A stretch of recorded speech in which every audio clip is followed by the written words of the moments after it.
Polisi telah menangkap tersangka pelaku pembunuhan mayat dalam koper dengan melihat fakta-fakta yang ada. Apakah ini dapat dikategorikan pembunuhan berencana?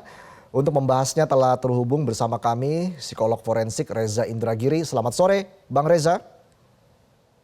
Selamat sore, Mas Reza. Baik, Bang Reza, dengan alasan butuh uang untuk menikah, apakah tepat polisi mengatakan kasus ini dilatar belakangi oleh motif ekonomi, Bang? Ya, kalau kita bicara tentang motif kejahatan termasuk pembunuhan, maka memang ada dua kemungkinan motif. Satu, motif emosional. Dua, motif instrumental. Motif emosional bersangkut paut dengan perasaan negatif pelaku terhadap target, terhadap korban. Marah, cemburu, sakit hati, dendam, atau perasaan-perasaan negatif lainnya yang seolah hanya bisa dia puaskan, hanya bisa dia redakan dengan cara menyakiti target. Sementara motif instrumental tidak ada sangkut pautnya dengan suasana hati, tapi seorang pelaku kejahatan yang dilatar belakangi oleh motif instrumental melancarkan aksinya untuk mendapatkan manfaat tertentu, popularitas, uang, menutup-nutupi kejahatan yang lain, ataupun manfaat-manfaat lainnya yang hanya bisa dia peroleh hanya dengan melakukan viktimisasi terhadap targetnya. Jadi kemungkinan bahwa ini merupakan motif ekonomi atau motif instrumental yang mengakibatkan pelaku sampai hati melakukan tindakan keji itu masuk akal. Tapi pelaku juga sempat menyetubuhi korban. Apakah ini masuk ke kategori emosional tadi juga, Bang Reza? Begini, sejauh ini kita menarasikannya sebagai pembunuhan, bahkan mungkin pembunuhan berencana. Menurut saya, kita baru bisa memastikan apakah ini tindakan pembunuhan berencana kalau di kepala pelaku terbukti ada 4 unsur, yaitu target, insentif, sumber daya, dan resiko. Saya ingin memberikan penekanan pada unsur yang keempat, yaitu resiko. Hotel menurut saya bukanlah lingkungan yang sungguh-sungguh dikuasai oleh pelaku. Di situ ada petugas security. Di hotel juga ada sekian banyak orang yang berpotensi menjadi saksi. Pun bisa kita lihat bahwa berdekatan dari kamar ada kamera CCTV. Pertanyaan besar, apa gerangan, seburuk apakah perencanaan orang yang melakukan kejahatan, terlebih pembunuhan, di lokasi dalam kurung sumber daya yang sedemikian buruk itu? Karena begitu mudahnya bagi otoritas penegakan hukum untuk kemudian melacak dan menemukan jejak-jejak kejahatan yang ditinggalkan oleh pelaku. Atas dasar itu, tanpa maksud mendahului kerja kepolisian, saya hingga detik ini masih bertanya, apakah ini sungguh-sungguh merupakan pembunuhan, terlebih pembunuhan yang direncanakan sejak awal oleh pelaku, ataukah jangan-jangan di dalam ruangan terjadi cekcok, benturan fisik antara pelaku dengan korban, sampai kemudian korban meninggal dunia. Kalau memang situasinya seperti yang saya ilustrasikan sesaat lalu, yaitu sekali lagi terjadi cekcok, benturan fisik, korban meninggal dunia, padahal pelaku tidak punya niatan untuk menghabisi korban, maka alih-alih disebut sebagai pembunuhan, apalagi pembunuhan berencana, maka boleh jadi ini merupakan penganiayaan yang mengakibatkan orang kehilangan nyawa. Beda perbuatannya, beda pasal pidananya, beda pula hukumannya sekiranya pelaku divonis bersalah. Tapi tetap ada, artinya ada hubungan emosional antara pelaku dan juga korban. Seperti itu Bang Reza, Anda melihatnya bagaimana? Dari apa yang bisa kita saksikan di layar Metro TV, bahwa pelaku tidak menggunakan cara-cara paksaan, cara-cara intimidatif, apalagi cara-cara kekerasan untuk mengajak korban ke lingkungan kamar hotel tersebut. Demikian pula bisa kita saksikan tidak ada tanda-tanda perlawanan, memberontak, menendang, memukul, atau apapun bentuknya yang dilakukan oleh korban dalam rangka menjauhi pelaku.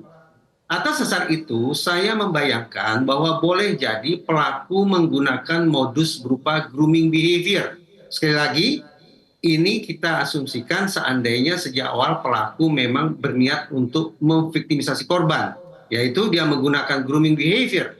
Alih-alih cara-cara kekerasan yang menakutkan, justru menggunakan cara-cara yang melenakan, yang membuai, yang mengelabui, yang membuat korban tidak menyangka sama sekali bahwa dia akan dijahati oleh sang pelaku.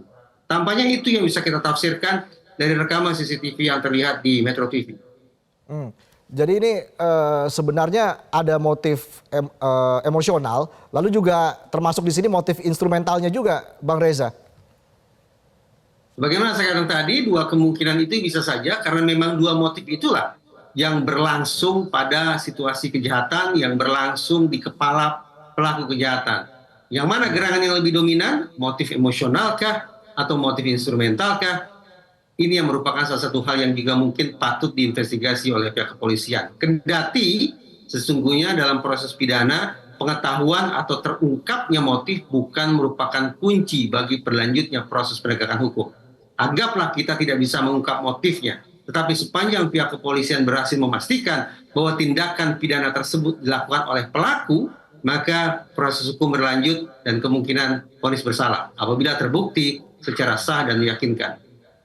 Ya, hingga saat ini polisi memang masih mendalami pasti apa sebenarnya motif pembunuhannya. Tapi apakah memang ekonomi ini memang faktor ekonomi kerap menjadi faktor utama yang bisa mendorong seorang untuk melakukan sebuah hal keji, hal sadis begitu, membunuh bahkan memasukkan korban ke dalam koper dan membuangnya, Bang Reza?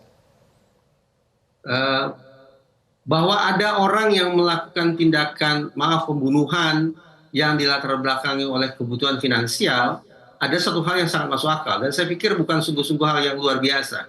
Karena itulah menurut saya ini memang kasus kejahatan yang harus dituntaskan oleh pihak kepolisian pengungkapannya. Seandainya pelaku divonis bersalah, ya patut untuk dihukum dengan seadil-adilnya. Namun menyimak rangkaian perilaku sang pelaku, dengan kata lain kalau kita mencoba mendiskusikan modus yang dia tampilkan, harus saya katakan ini merupakan kejahatan konvensional yang tidak menyajikan hal yang sungguh-sungguh baru pada kita. Tidak ada kompleksitas, tidak ada keunikan yang luar biasa yang ditampilkan oleh pelaku ketika menjahati korbannya.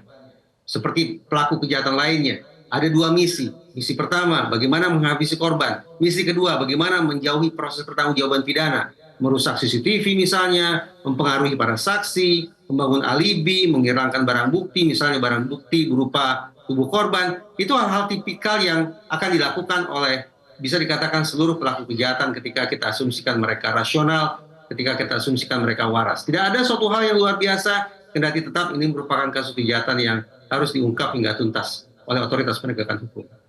Dengan sudah menyiapkan koper begitu ya, Bang Reza, apakah ini masuk unsur pembunuhan berencana, Bang? Nah, berarti kita pindah sekarang. Kalau di awal diskusi ini saya meninjau aspek sumber daya, maka kita meninjau aspek resiko, maka ketika kita sekarang meninjau masalah koper, kita berpindah ke unsur sumber daya.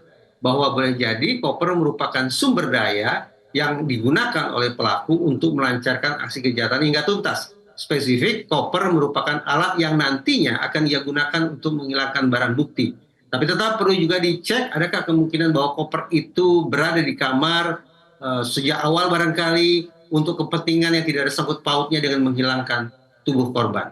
Kemungkinan itu masih tetap terbuka. Baik, terima kasih atas analisanya, Bang Reza Indragiri. Salam sehat. Terima kasih.